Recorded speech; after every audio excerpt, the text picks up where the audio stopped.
Well, folks, bad news from an unexpected place. Syria apparently has flared up again. It is so sad that now, 13 years after the attempted U.S.-backed coup in Syria,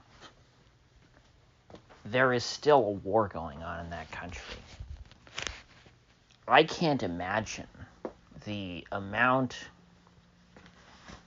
of hatred, resentment that the people of Syria must feel towards the United States for inflicting this upon them. And the irony is the average American doesn't even know that our government did that. They have no idea. I mean, it's not like it was a secret. It was out in the open. And just nobody paid attention. Yet the results, the effects, are still being felt now, over a decade later. So I could hardly believe my eyes when I was reading on antiwar.com today a report that Hayat Tahrir al-Sham, that's a name I have not heard in a very long time, to borrow a phrase from Sir Alec Guinness. Hayat Tahrir al-Sham apparently has breached the gates of Aleppo. My God, what are these headlines from 2018 or something? Or no, 2018. It was like 2015. 2016. I think that was the last time that there was fighting like this over Aleppo, right? I mean, and it's such an old faction. I mean, Hayat Tahrir al-Sham is a relatively new name. I think 2017. This article cited as the origin of that particular name, but before that they were al-Nusra, and before that al-Qaeda. Essentially, these are the guys who did 9/11. Think of it that way. But they are, of course, America's great ally against Russia. That's how bad they think Russia is. Your government hates Russia so much, they support the guys who did 9/11. That is, if you accept the official narrative. I guess this would be a good case for the 9/11 truthers to say, hey, if Al-Qaeda really did 9/11, you think that our government would be on their side? Or is it more likely that our government doesn't have any hard feelings towards Al-Qaeda over 9/11 because either they let Al-Qaeda do it because they wanted it to happen, or they did it and Al-Qaeda never did anything all along and was just happy to take the credit? I don't really know. I don't think it really matters at this point. Because either way, it's easy enough to argue against this.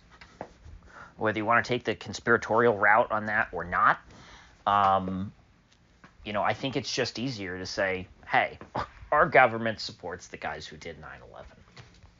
Which once upon a time, 9/11 was the justification for all the wars in the Middle East. We were supposed to be avenging 9/11. We were supposed to be making sure that 9/11 doesn't happen all over again. Well, how does empowering Al-Qaeda to burn down Syria help us to do any of that? Why are we still doing this? I would love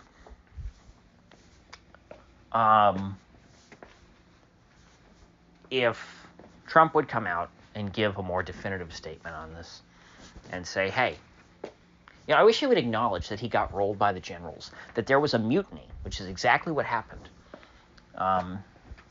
Actually, more like a coup, because it was more severe than a mutiny because it went on for 4 years. The generals conspired against Trump to violate his direct orders to keep the troops in Syria, to keep supporting Syria. I should say the jihadists in Syria. That's the only reason that there is still bloodshed in Aleppo right now. And I think he should come out and he should state that publicly and just point it out, that say, hey, I tried to stop all this, but the military rebelled against me. I mean, that alone should be all Trump has to say in order to get whoever he wants to be the Secretary of Defense. Because he tried to play by the rules in his first term. He tried to be a team player. He tried to come together in a moment of unity, and they all stabbed him in the back. So whoever he picks, whoever he thinks he can trust, that's who should head every single department. I mean, that's all the argument he should have to make. All this crap about, like, oh, experience and not, bullshit, there is perhaps no body on this earth, no group of 100 individuals more contemptible than the United States Senate. Because they are either complicit in all the evils perpetrated by our government in my lifetime at the very least. Of course, I don't have firsthand knowledge of things that came before me. Of course, I can read through history and things, but it's a little different. But I can say with certainty, everything that has happened in the last 25 years, going back to the bombing of Serbia,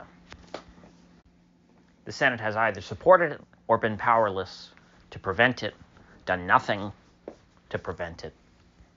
And so to me, they are no authority on who should be in charge in the executive branch. That's how I feel at this point. I think they should all be ashamed. And they should be forced to apologize if they want to ever start rebuilding their credibility. If I were a member of the Senate, I would love to just get up there, or the House for that matter, but the Senate more, because the Senate is supposed to be the serious body. The House is full of unserious people. That's generally how it's viewed. The Senate is like the House of Lords. These are the senior statesmen, the adults in the room. I would love to just get up there with a board and a bunch of slides, and just outline, hey, remember this thing that we did wrong? Look, this is still going on. Look at all this misery we've caused. Look at all this death and destruction. Of course, no one will pay attention. They'll avert their gaze. They'll hiss and jeer. But they deserve to have all this thrown back in their face. So with that said, I'll see you folks back here in the next one.